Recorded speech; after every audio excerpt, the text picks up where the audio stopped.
Shalom, Yahweh Yashai Barakatham, to all my brothers. Yahweh Shemal, Yahweh Yashai, all my sisters. We are the Israelite School of Universal Practical Knowledge. Started out at 1 West 125th Street, Harlem, New York. We've been teaching at the so-called Negro, so-called Hispanics, and the so-called Native Indians are the Lord's chosen people according to the Bible. We are the real Jews that the Bible speaks of. We've been teaching this truth since 1969 under Commander General Yohana. Today we are going to touch up on last week's history class. What title do you have, Rob? History of our oppressors, Savagery. So we're going to talk about the savagery history of our oppressor, and why, this Thursday is probably one of the most wickedest holidays to celebrate, because you're glorifying the massacre of the most peaceful people on the planet. You know what I mean? You're glorifying the death and the destruction of the Lord's chosen people. So we're going to touch up on that. This week we're probably going to go over a couple of the wars that went down, a couple of the strategies that our oppressor used to acquire the land that you're walking on now. We're also going to go over some of the mind control that has taken place as to why, Black and Hispanic people and so-called Native Indian people are suffering from Stockholm Syndrome, are suffering from, till this day, still suffering from the so-called equality that the Constitution, that our oppressor has put on in the Constitution. So let's get to it before we get started. Any questions online? So far, so hey, Freddie, cut it out with the noise. Okay. No questions. Give it a sec. Just to help get your questions out.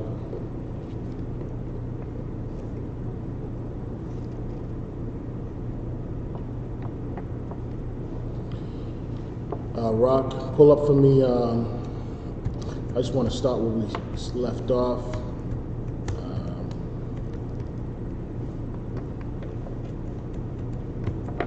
Let's see.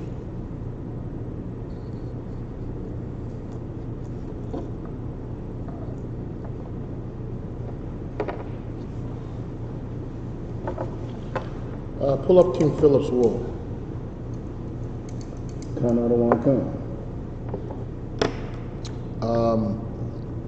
First, we're going to analyze King Philip's War. I believe my brother Rob brought this out last year. We're going to touch a little bit on that. We might touch a little bit on Squanto. And there's a couple of things that, a lot of people might not know. It's that our oppressor has used time and time to win elections, to sway the people, and there's certain tactics that he uses in regards to propaganda, in regards to not only propaganda, but it's also been used as a political tool to put, devils like Donald Trump in office. I'll give you an example. What Black people have to come to terms with is that America has never been on your side. You know what I mean? And in 2019, we have a full-fledged KKK member in the White House.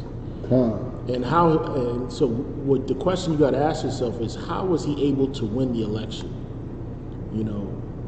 Was it popular votes? Was it the Electoral College? Or was it simply that his best tactic to win the election was to say, we need to keep the Mexicans out. We need to build a wall. Was to pump what America has been, what America has been fiending for after 8 years of, let me put it this way. What white America has been fiending for after 8 years of Obama. You know what I mean? The idea that America was great when we were separated. America was great when, we drank from different fountains, or the Jim Crow era, or the slavery, or the segregation laws. That's really when America was great. So a person like Donald Trump has used the same tactic that James Polk used, and the same tactic that John Adams used, and a lot of those political figures to label us as savages, to label us as criminals, to the whole mass hysteria, to scare white people so they can make judgments, and so they can make moves on electing their leader that's going to justify their cause. You know what I mean? That's going to promote the will of racist America, racist white America. But you got that? Con, I don't want to come. Go ahead, give me that real quick. Where would you like me? I'm in history.com of it. Where would you like me to start? Oh, let me see. So, hold on. Sorry, I'm about to pull it up. It's the same source I used when I did my class. Oh yeah, let's keep it similar then. Start from the top. We're going to read about King Philip's War and how this played an intricate part in what's going on with Thanksgiving and our Native Americans, our so-called Native Americans. But go ahead. King Philip's War, history.com. King Philip War, also known as the First Indian War, the Great Narragansett War, or Matacom's Rebellion. Go ahead. Took place in southern New England from 1675 to 1676. So this war lasted a year, right? Keep reading. It was the Native Americans' last-ditch effort to avoid recognizing English authority and to stop English settlements on their native lands. You see, now what you got to understand is that when the English, when the English came into the Native Americans' territory, and the Puritans came in their territory, a lot of what was going on was that a lot of the Native people were forced to sell under duress. What does the word duress mean? Under stress and pressure against your will, right?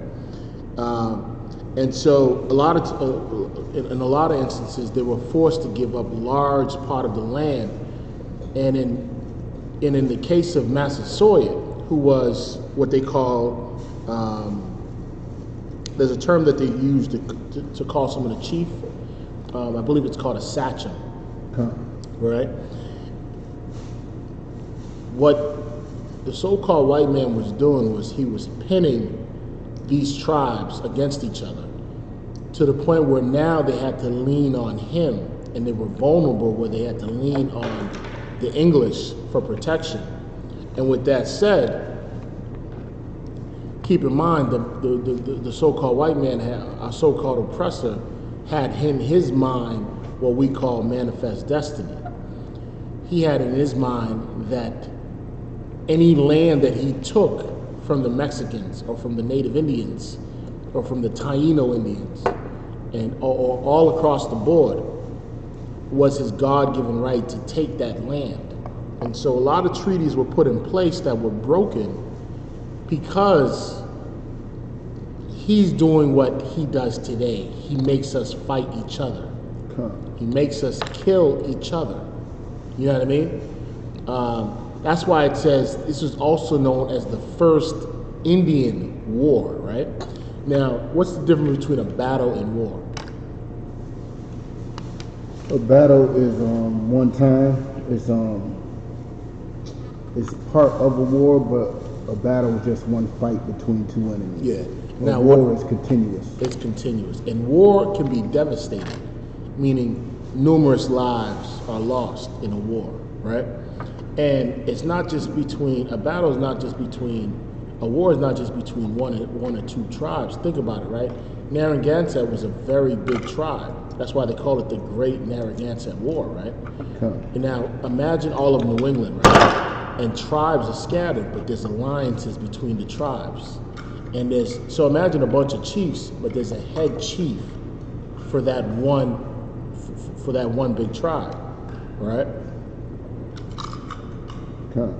Keep reading. It was the Native American of Salakia.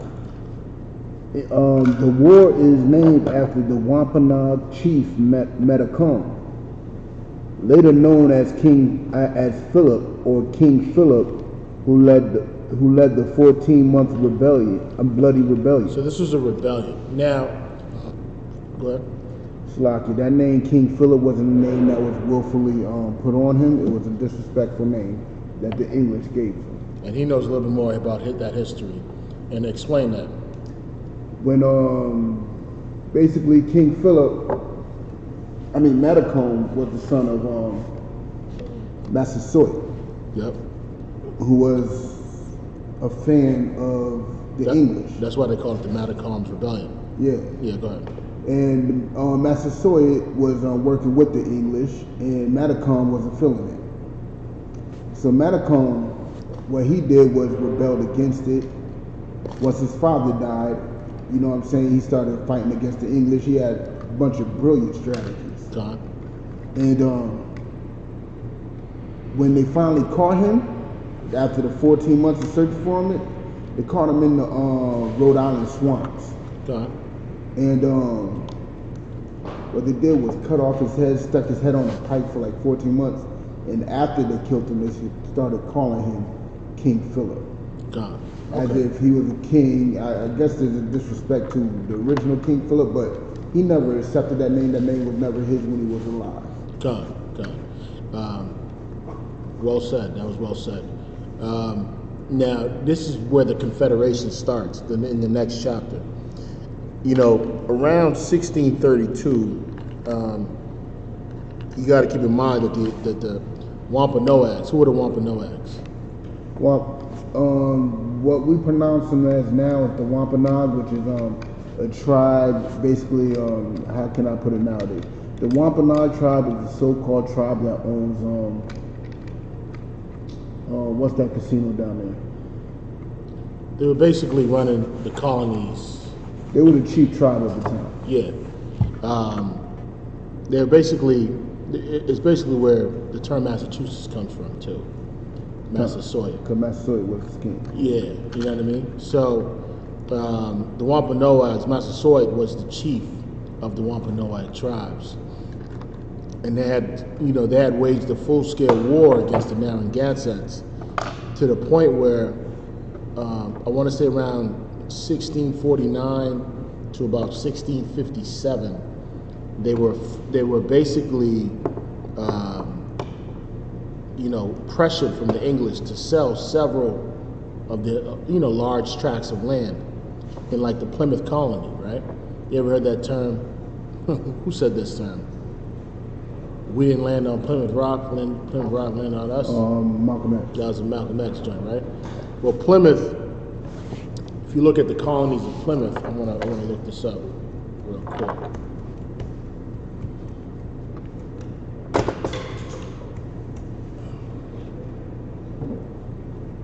So the colonies of Plymouth, right, if you look at it, right, at the time,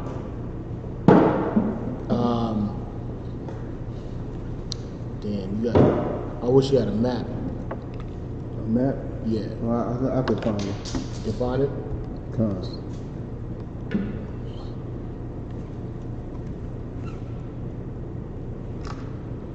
Oh, let me just look this up real quick.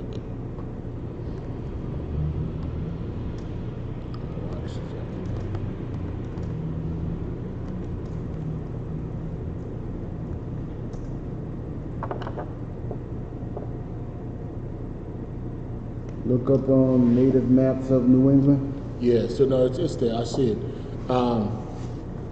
That's sort of where the first English settlers touched down. You know what I mean? That Plymouth colony. But the colony was not owned by the English at the time. So throughout a series of wars that the Wampanoags and the Narragansetts went through, they went through a full-scale war. Because of what was going on, they were pressured to sell most of that Plymouth colony, which is, you know, right before you get around like the Cape, but it's a huge tract of land at that time. But keep reading on King Philip's War, and they'll explain more about that. Count out of one con, Salakia. Let me get the screen capture back up. Yep. Later known as the King Philip or King Philip, who led the 14-month bloody rebellion, New England Confederation. After the Pequot War, the New England colonies of Plymouth, Massachusetts Bay, Connecticut, and New Haven realized the need to form a military alliance to defend against their common enemies. Read that one more time.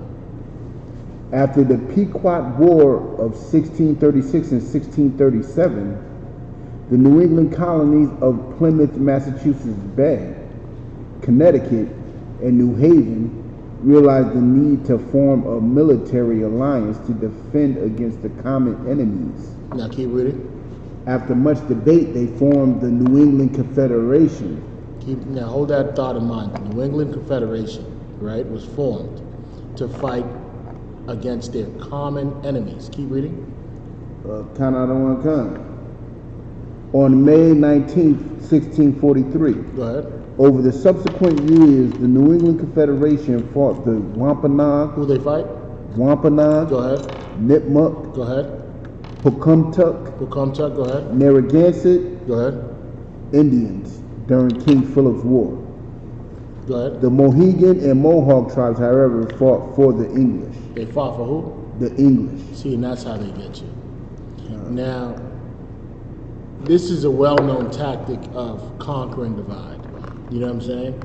And so now, the biggest tribes, the Wampanoags and the Narragansetts, right? They were the biggest tribes, right? And and what was going on is they were having conflicts amongst each other. So what the New England Confederation was doing, what do you think they were doing? They were trying to recruit other tribes, other neighboring tribes, to help fight the war against the enemies. It's the same thing with, I'll give you an example. It's the same thing with the Civil War, right? During the Civil War, right?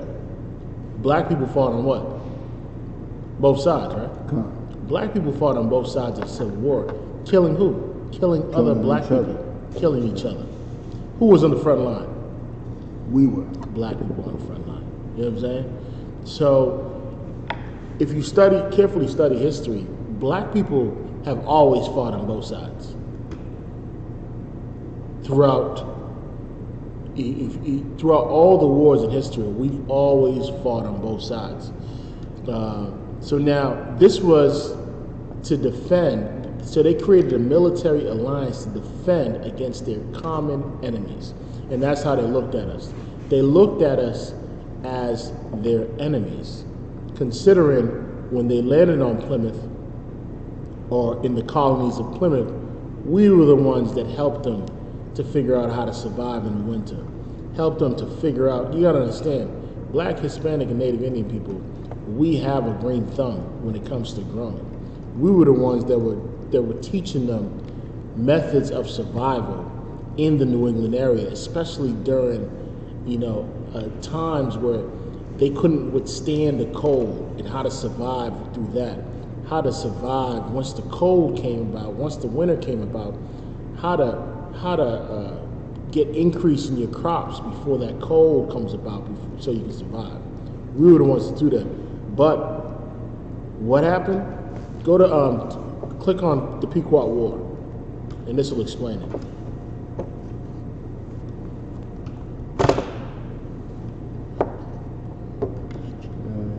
Taking some time to load up, son. No worries.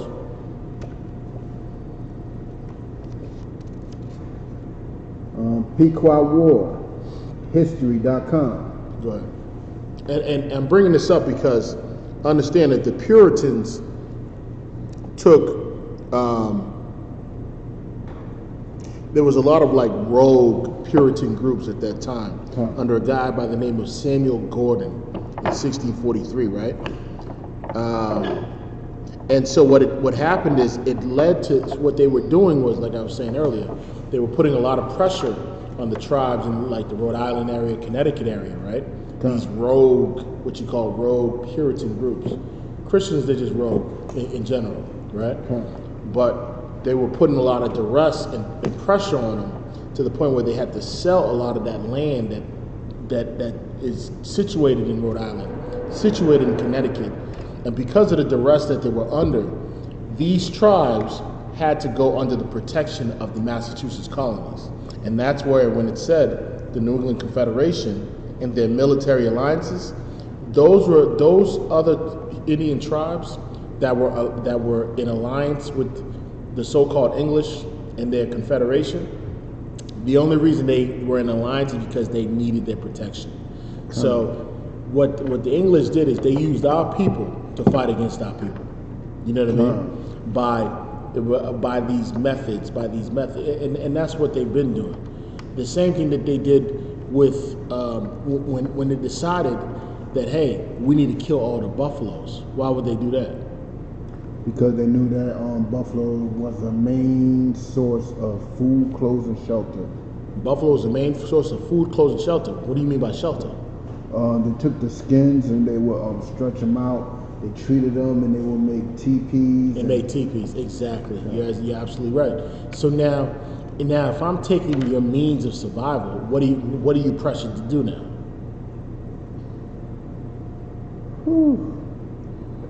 One of two things: find other means of survival, or give in. Or give in, and what? And join your enemy. Yeah. And that's what the Mohicans did when they went to war against the Wampanoags, when they went to war against the Narragansett tribes. They were under so much pressure by these rogue Puritans under this devil named Samuel Gordon, that they were forced to go under the protection of the Massachusetts colonies under the New England Confederation. Keep reading. Kind out of one kind. And this plays a key role. The Pequot Massacre plays a key role in why that happened. Go ahead. Pequot War, history.com. Pequot massacres begin. Now, before you say that, right? A lot of times when there were times when, like, let's say if the Native Indians were going to war, or the Gadites or the Seminole Indians were going to war with our oppressor, these English colonies, they would send in this blanket, right? And inside the blanket would be arrows, right? And what do you think the English sent back to them? Hold on, repeat that question. So a lot of times when they would try to initiate an act of war, some of the Gadite tribes and the Seminole Indian tribes, they would like take arrows and put it in blankets and send it off to the enemy.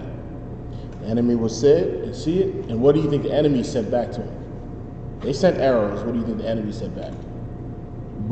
Bullets. So they'd be like, all right, we're going to send you bullets to show you that your arrows can't match our firepower. So when I say they were under duress and pressure, what kind of pressure do you think I'm talking about? Pressure of dying. They were getting massacred. Yeah. That's what was going on. See, I need a scripture that talks about thirst for blood. Our oppressors thirst for blood. And we're going to pull that in a bit, but let's just read that real quick. I'm going to get it for you.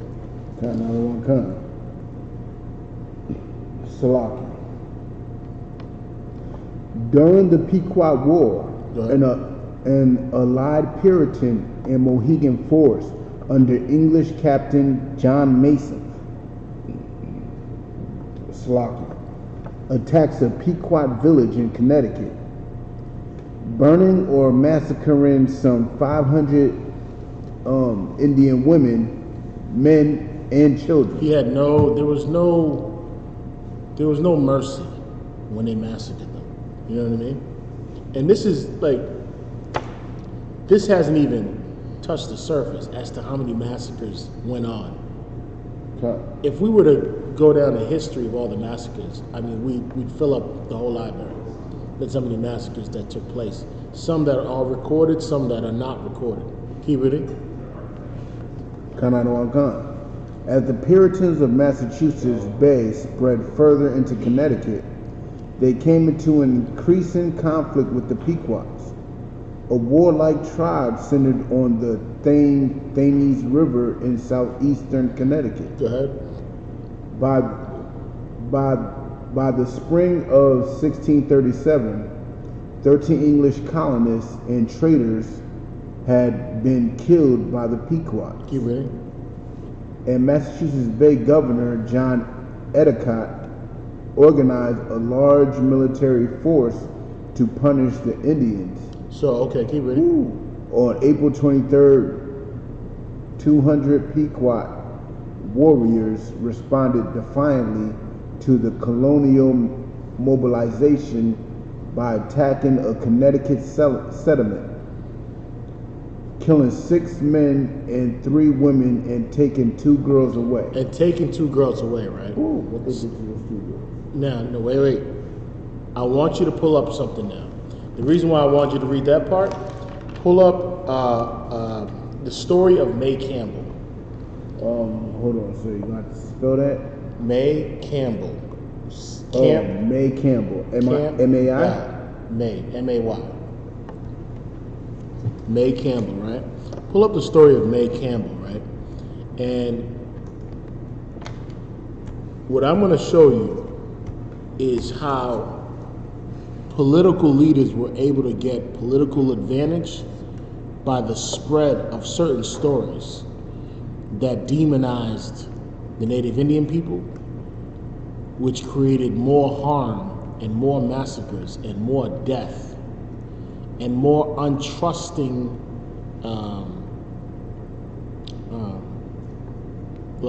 basically untrusting parallels between the Native Indians and the thieves that have come on their land. So like I said, I got a whole bunch of sources and none of them seem to make sense.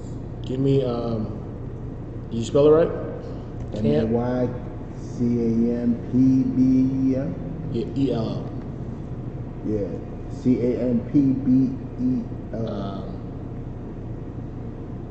Give me, so now you put that in? I got a Wikipedia, so that's from 1935. Yeah, that's fine. It's an old story that every household heard. Okay.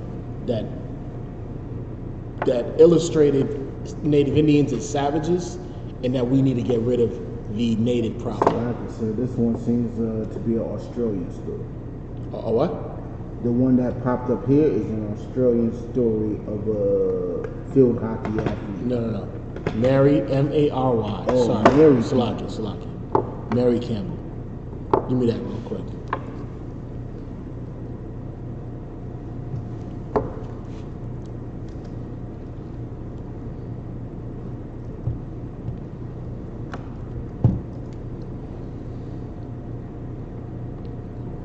And keep that Pequot War back where you were. Oh, what's up there, sir? Go ahead. Mary Campbell, colonial settler. Yeah, read that. Mary Campbell, colonial settler, in the Wikipedia.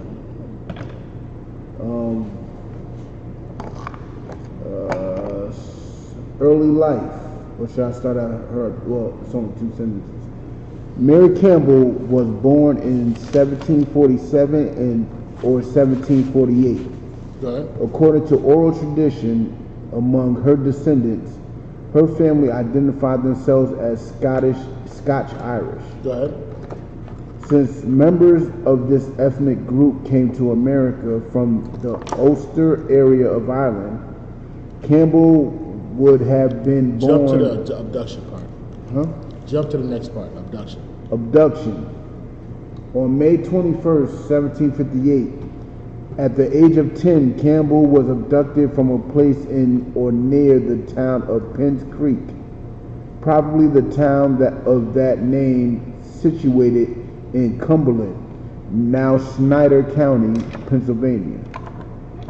Her captors were a band of Lenape, or a Native American tribe, also known as the Delaware. Go ahead. It is widely believed that during her captivity, she stayed in the household of or with the tribe of a principal chief of the Lenape called Natawatwe. Yep. So that sounds Hebrew like mother. Also known by his English name, Newcomer. According to local tradition, this Native American group brought her to a cliff cavity, now known as Mary Campbell Cave, near the Cuyahoga River in present-day Cuyahoga Falls, Ohio. I'm not going to have you read the whole thing. So basically, here's what it was, right? Mary Campbell was a story of this little white girl getting kidnapped or getting abducted by a Native Indian tribe, right? And as she gets kidnapped, they don't do what our oppressors do to us. You know what I'm saying? They took her in. She was a stranger. But keep in mind, we do have a law in Israel called the Law of Strangers. You know what I'm saying? And what does the Bible say? Thou shalt not what? Abhor an Edomite, right? Abhor an Egyptian, right? Meaning this.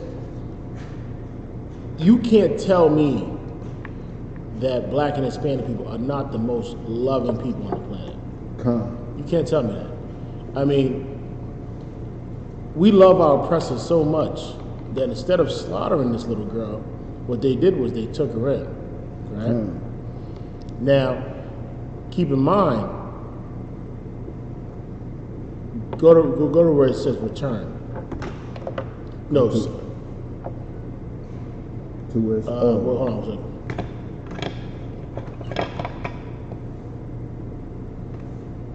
Keep in mind what they would do, right, is that they would adopt you into their family if they abducted you, right? Mm-hmm. Which was a custom at that time.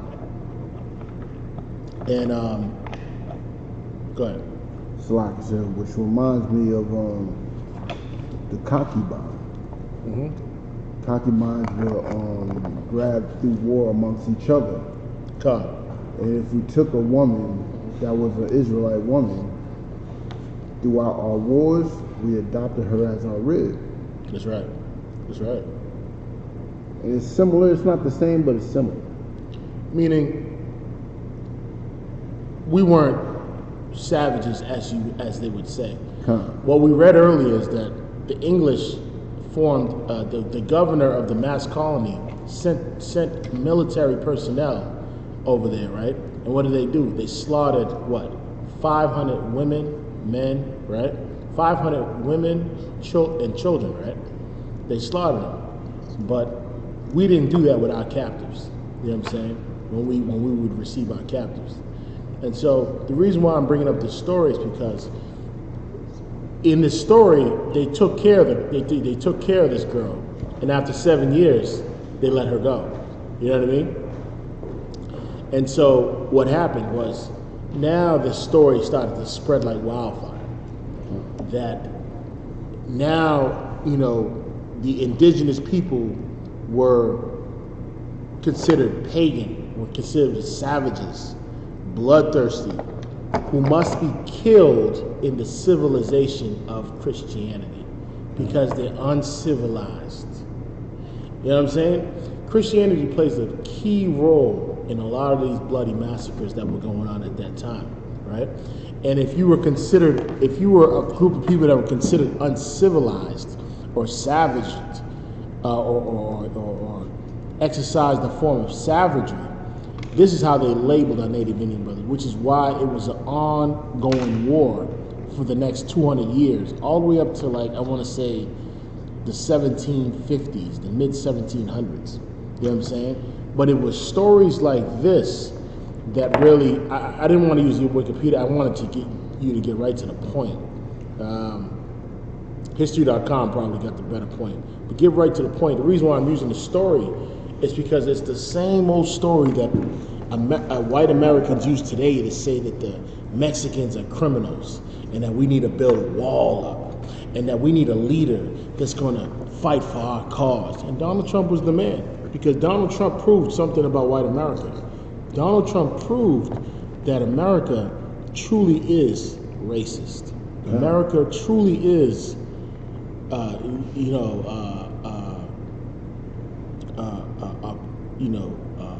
place where it's unfitting for Black and Hispanic people. You know what I'm saying? Where, they're letting us know that we don't belong here. When we at camp, right? What do they always say? If you don't like America, what do they say? Yeah. Get out. Where do they tell us to go? Go back to Africa. Go back to Africa, right? White Americans say that all the time. If you don't like America, go back to Africa, right? When we know that this is not their land. This land belongs to the Mexicans. This land belongs to the indigenous, the so-called Gadites, so-called Native Indians. And you got that? It's a lot of signs. It's just not popping. It's not popping up. No? I could finally search it on history.com, man. Things, everything pops up. I just need a short synopsis of it. I didn't want to hold.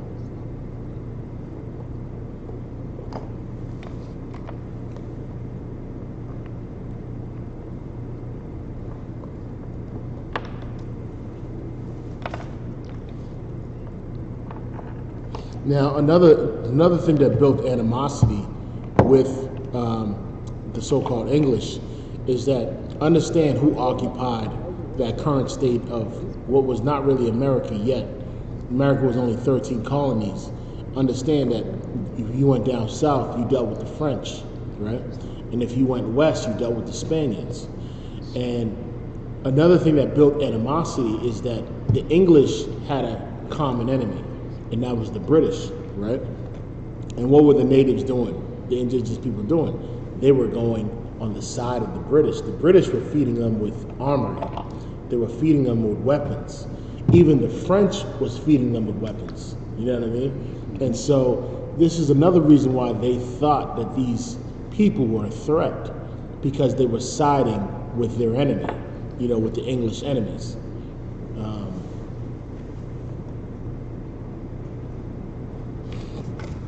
You found anything on that? But that's why I want to bring that up. Just go back to the Pequot Massacre real quick. Turn out on time. On May 26th, start at that. On May 26th. On May 26th, 2 hours before dawn, the Puritans and their Indian allies marched on the Pequot village at Mystic, slaughtering all but a handful of its inhabitants. Go ahead. On June 5th, Captain Mason attacked another Pequot village. Go ahead. This one near present-day Stonington. And again, the Indian inhabitants were defeated and massacred. And massacred is a key word. Massacred means we killing everybody. And that's the thirst of blood that they had. You know what I'm saying? When the Pilgrims first came in there, how did they come? They came all peaceable, right? Just like Christopher Columbus.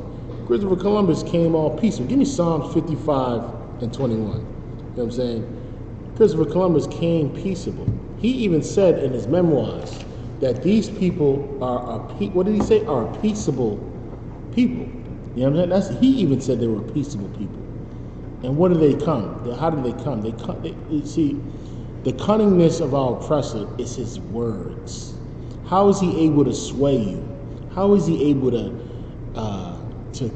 convince you to love him, despite the history of massacres that he's committed against your people, the rape, pillage, the pillaging, the rape, and the robberies that he's committed on the planet.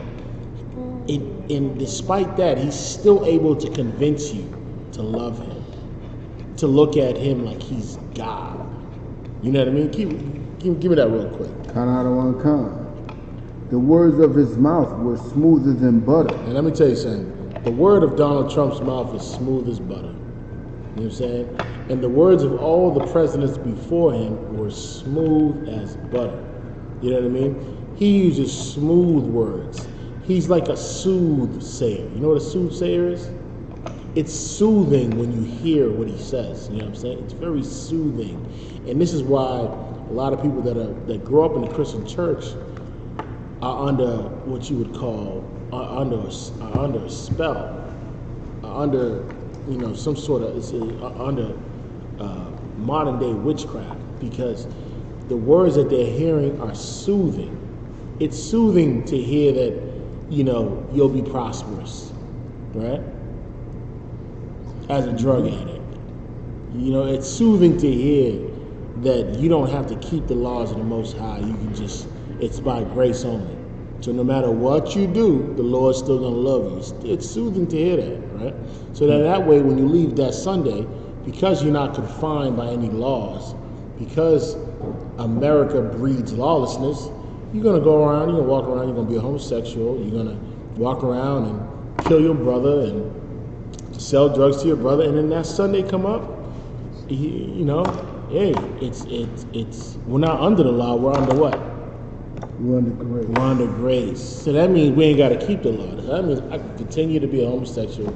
I can continue to be a drug addict. I can continue to strip on the poles. And this Sunday when I come up, I'm going to get a feel-good message. And I'm all right. You know what I'm saying? It's that whole once saved, always saved, right? Once I got dipped in that water and was baptized, I'm good. Well, guess what? John Gotti got dipped in that water too. Adolf Hitler got dipped in that water too, right? Mm-hmm. Now, does that make them saved? All the whole mafia got dipped in that water. Every homosexual you can think of got dipped in that water. Every single one. That water is dirty. That water is dirty as hell. Keep reading. But war is in his heart.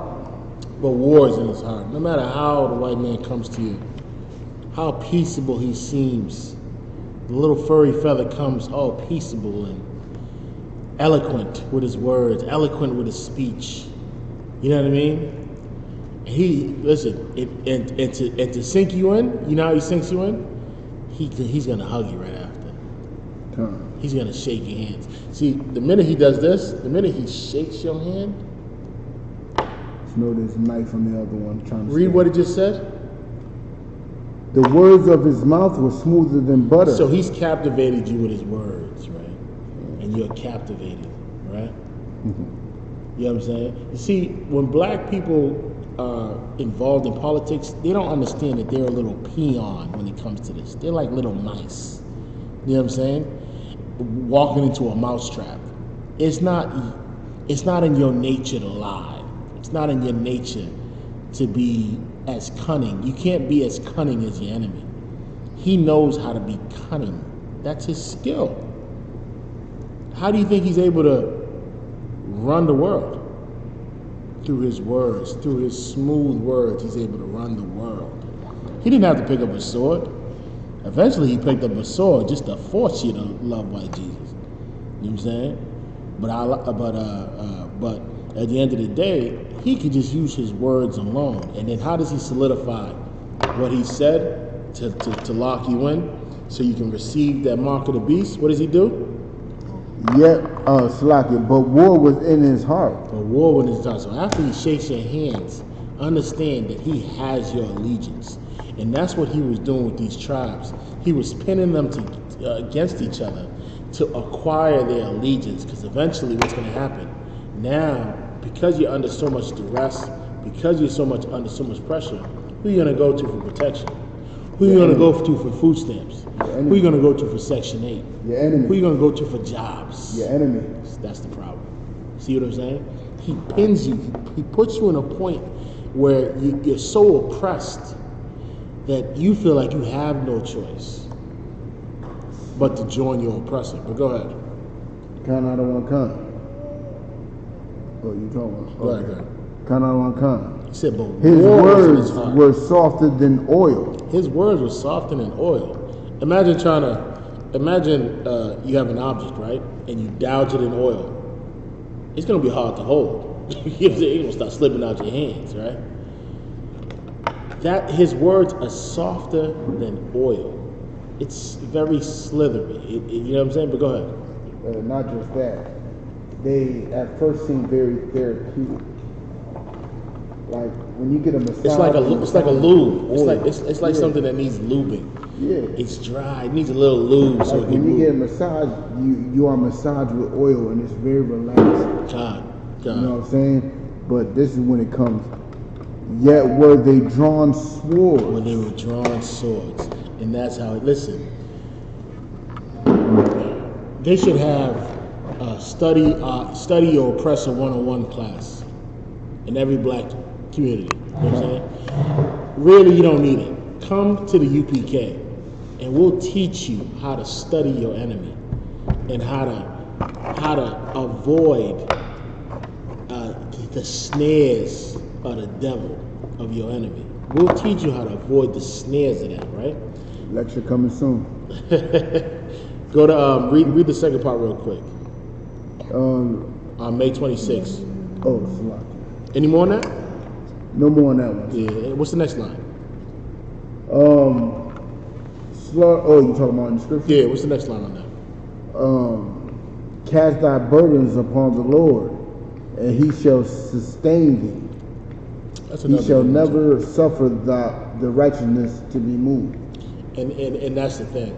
Because we didn't know we were estranged from the Most High, is the reason why our oppressor was able to defeat us. Our oppressor was able to acquire the land of the Gadites because we were estranged to the Most High. You know what I mean? Keep reading on history. Yeah, the Pequot Wars. God, the Pequot War on July 28th, a third attack and massacre occurred near present-day Fairfield. Go ahead. And the Pequot War came to an end. Most of the surviving Pequot were sold into slavery. And here's the key part, is that most of the surviving Pequots were sold into slavery. You know what I mean? Understand this, is that before the transatlantic slave trade, before what they call the African diaspora, right? Is that how you say it? Diaspora? Before that, it started off with the indigenous people, with the Gadites, with the Ephraimites. It started off with them because of thieves, not explorers, but thieves and rapists and murderers like Christopher Columbus.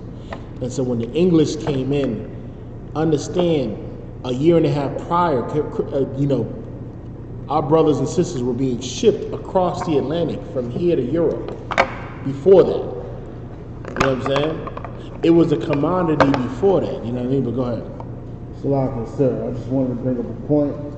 How you have these so-called Negro-only tribes, which is code word for dark skin only. What they seem to forget is that these so-called light-skinned brothers and sisters, if they want to pan out of their fake Israelite groups, yeah, those brothers and sisters were in slavery literally before we were. Time. Literally. They were going through our hell before we went through our hell. Time. Yep. You know what I'm saying? So them trying to say that if you ain't dark skinned, if you're Negro only, you know what I'm saying, you're not an Israelite. But at the same time, what is Negro? What is dark skin? What is light skin? Yeah, those are all just terms that You know, terms that the white man used to do what? divide And what? and conquer. Is the water side. Dividing, you're right. You're absolutely right. You want me to finish that off, sir? Yeah, go ahead, real quick. I'm just trying to get. Though a handful escaped to join other southern New England tribes, Yep. you know what I'm saying? One of them being the Mohegans. You know what I'm saying? Salakia. Let me scroll down a little. Oh, Salakia. That's it. That's it on that. Sir. Yeah, that's it. That's it for that. I want to get to. Give me the. I'm gonna spell it for you, right? We're gonna go through 2 minutes each one. Give me the. It's called GNADEN. Hold on. Hold on. Spell that again. What? What I'm trying to do is go through the most aggressive acts of genocide that's been committed. So GNADEN DEN HUTTEN. That's correct. Pull that up. Type in massacre. Let's get that first. Hold on. My screen's still loading up. Sloppy, so I'm not. Let me see if I can find the page. I'm trying to believe it's not the Wi-Fi anymore. It might be actually my computer. I gotta delete something.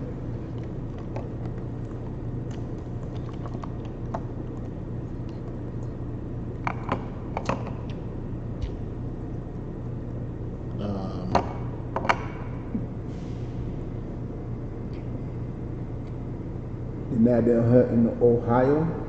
Yeah, pull that up real quick. And what source?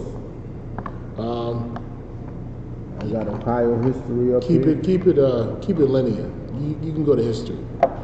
History.com. Yeah, keep it linear. It's loading up now. I'm trying to find the actual source that I have. History.com is pretty non-biased. Yeah, no, you're right. No. Go ahead, hit me with that. I got it loading. It's still loading, sir. Waiting for History.com to respond. Database server client type stuff.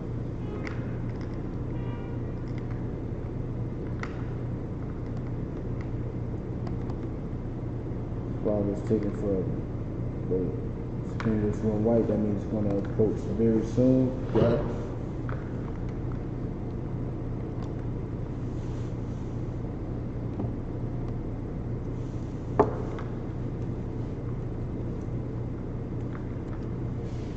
Filling up very much now. Okay.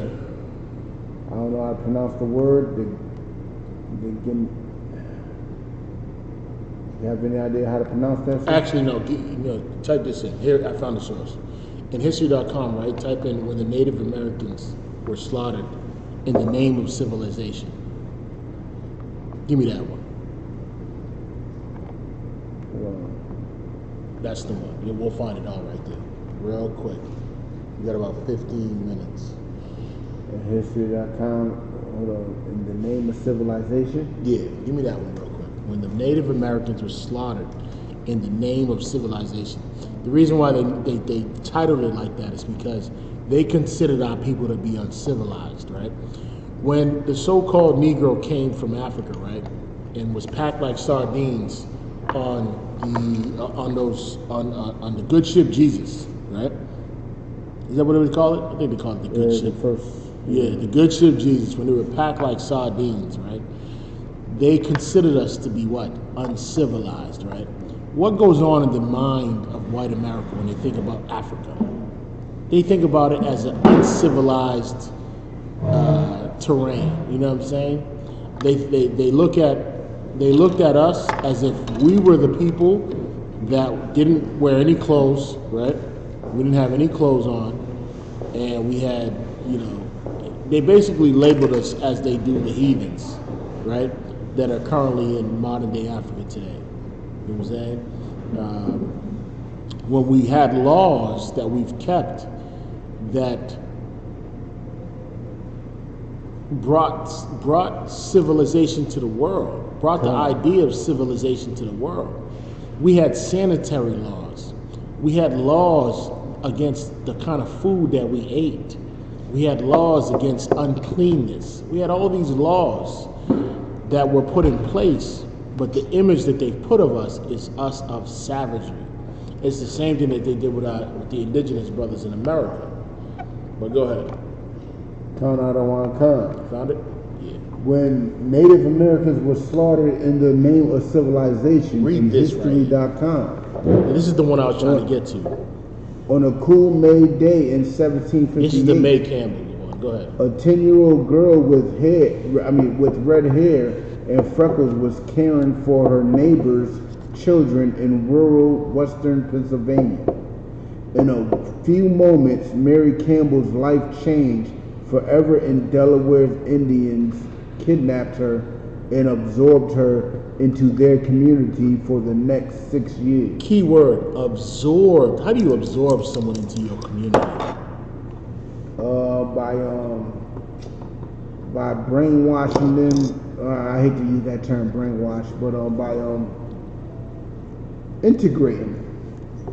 That's all it is. And that's how we were absorbed into whose community?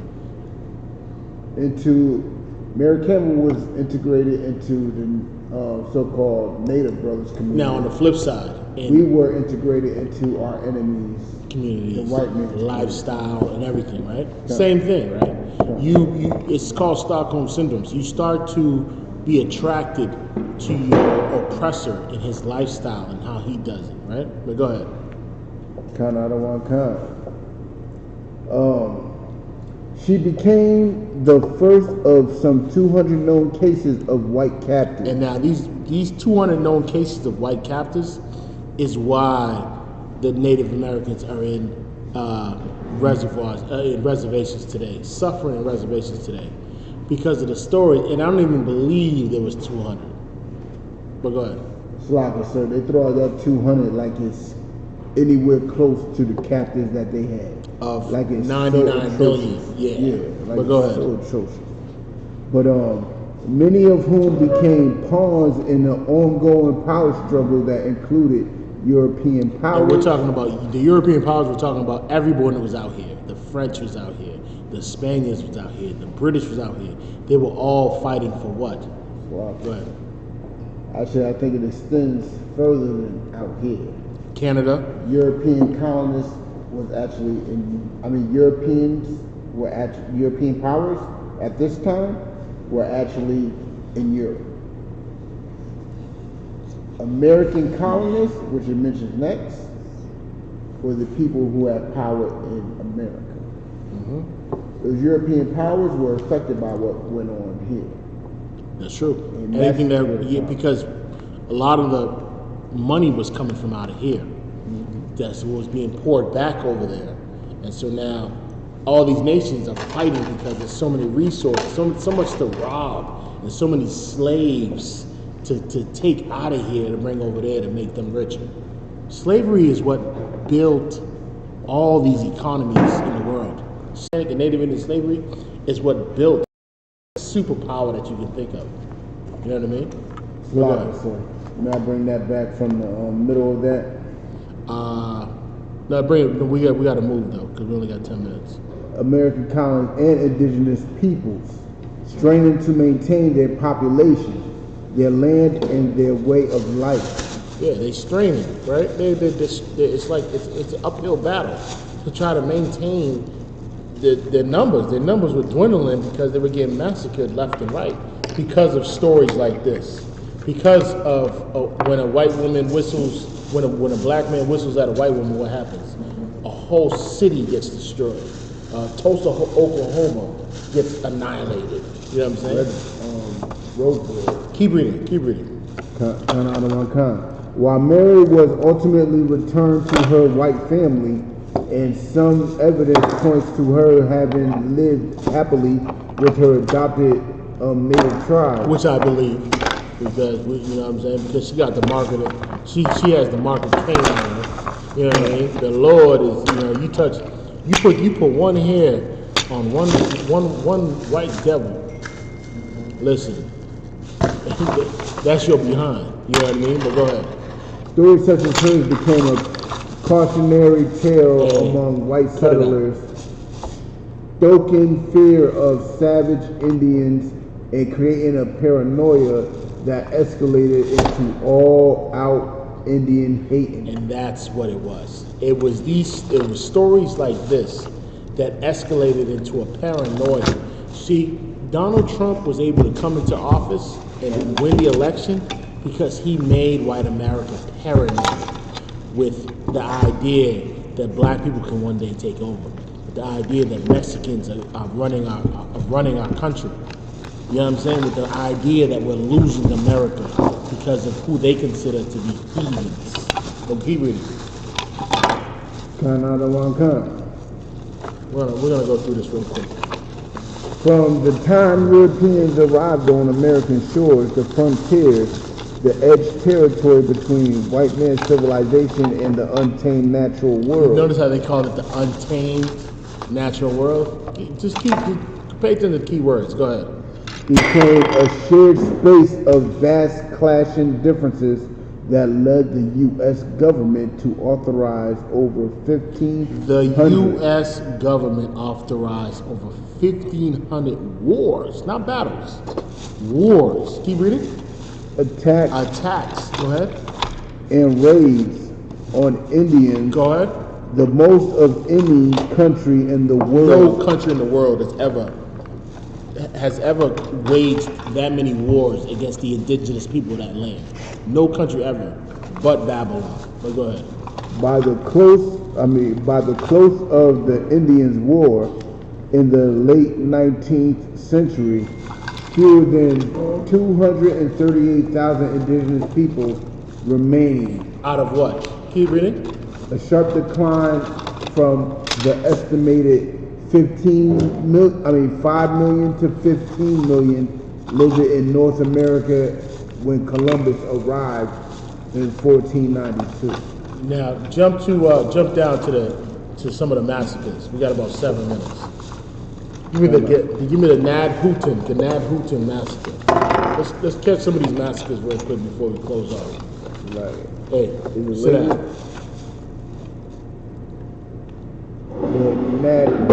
Yeah, let me get those massacres. There's a couple. In 1782, a group of militiamen from Pennsylvania killed 96 Christianized Delaware Indians. Now, keep in mind, right? Now, you've used your words that are smooth as butter, right? To Christianize Delaware Indians. What did they do with us? What was the act of war with us? The act of war with us was they Christianized us, right? And now that you've Christianized them, I thought, God said love everybody, right? I thought he said, that, turn the other cheek, right? Keep reading. Captain David Williamson ordered the... No, read after you said Christianized Delaware Indians. Keep reading. Christianized Delaware, illustrating the growing contempt for native people. Go ahead. Captain David Williamson ordered the converted Delawares who had been blamed for attacks on white settlement, which was a lie, to go to the cooper shop. Yep. Two at a time, where militiamen beat them to death with wooden mallets and hatchets. I thought these were Christians. They were converted. So I guess they are Christians. And that's the nature of Christianity. It's a violent cult. But go ahead. Ironically, the Delawares were the first Indians to capture a white settler and the first to sign a U.S. Indian treaty 4 years earlier. Go ahead and keep reading. One that set the precedent for 374 Indian treaties over the next 100 years. 374 Indian treaties. Now keep reading on this one. Often employing the common phrase. What was the common phrase? Peace and friendship. Give me pieces. Give me, you should not seek thy peace. Give me that real quick, please. The reason why I wanted you to read that one is because the reason why we brought up that scripture, his words are smooth as butter, and his words were softer than oil, is because he comes with the preeminence of peace and friendship. The same way Christopher Columbus came with the preeminence of peace and friendship. But what do? They always break their treaty. Give me that. Give me that real quick. Deuteronomy chapter 23, verse 6. Go ahead. Thou shalt not seek their peace. The Lord said this in Deuteronomy. This is the Bible. I don't know. This ain't my word. I didn't wake up one day and write this in the book. This book is in every hotel room. Every slut owns this book. Every homosexual owns this book. Anyone, John Gotti owned this book. Hitler owned this book. Every criminal, every murderer in the history, the evilest man in the history owned this book. I didn't write this book. What did it just say? Thou shalt not seek their peace, nor their prosperity all thy days of forever. And here's what the Lord is telling you, is that you should never seek their peace. Don't ever try to seek the peace of your enemy. He's your enemy. There is no peace with him. You know what I mean? Or their what? Nor their prosperity. And that's what we're doing in 2019. We envy our oppressor. And so we seek their prosperity. So while we're seeking their prosperity, we're willing to kill one another. Keep reading. Thou shalt not abhor an Edomite. We don't abhor an Edomite either. Give me the Creek War. Last one, right here. Andrew Jackson. I'll tell you something. Former President Andrew Jackson,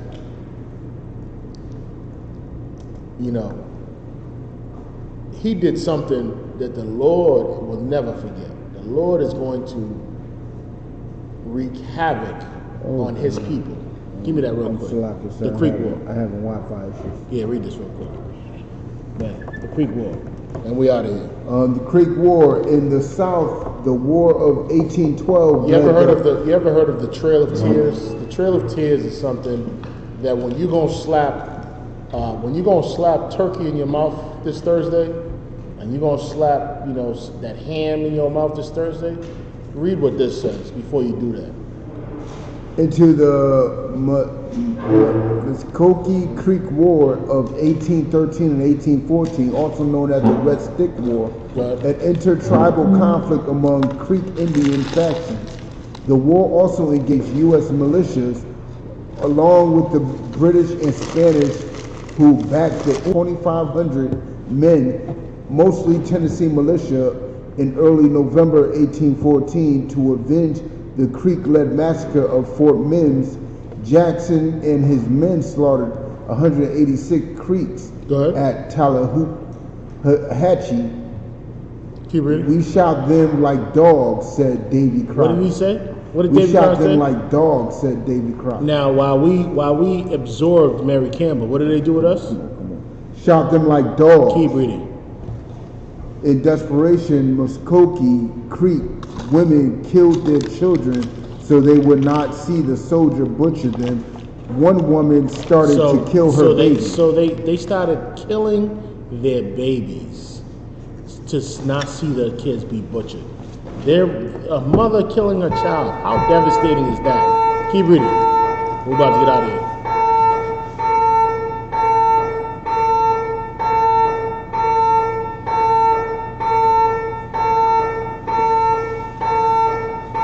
Bear with us 1 second, y'all. Salaki, I'm over the time, but this is the last one right here. We're gonna hold it today, huh?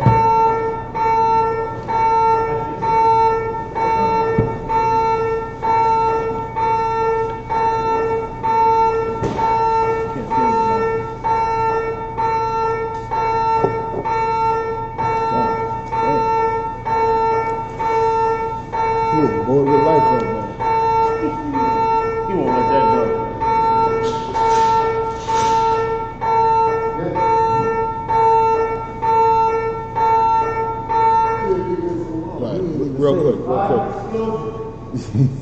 Last part. Kind out of one kind. The famed Indian fighter Andrew Jackson grabbed the child from the mother. Later, he delivered the Indian baby to his wife Rachel for both of them to raise as their own. The reason, see that last part? Read that part one more time. The famed what? The famed Indian fighter Andrew Jackson grabbed the child from the mother. Later, he delivered the Indian baby to his wife Rachel for both of them to raise as their own. Let me tell you something, right? When it comes to the adoption agency, right? Who does our oppressor adopt the most? When it comes to the adoption agency in America, who do they adopt the most? Black, Hispanic, and Native children. Black, Hispanic, and Native and children. This is an example of what Andrew Jackson did compared to what happens in America today, right? Knowing that we go through so much oppression, that 2 million Black and Hispanic men and women are in the prison system today, knowing that we are the forefronts of adoptions because of broken families. Andrew Jackson him and his Tennessee militiamen slaughtered all those Native Indian children, men, women, and children, and then goes and what? And adopts one of the children and takes him home as his own. That's the nature of your oppressor, and that's how he thinks. What I'm going to tell you is this. If you celebrating Thanksgiving, if you slapping some turkey in your mouth this year, Lord be with you. Because at the end of the day, what you're telling the Lord is that you're not for him, you are against him. That's what you're telling the Lord. You're telling the Lord that I don't care about the massacres that happened to my people. And with that, Lord be with you. Shalom. Shalom. Don't forget the Passover, April 9th, White Plains, New York. Get in touch with us to get more details.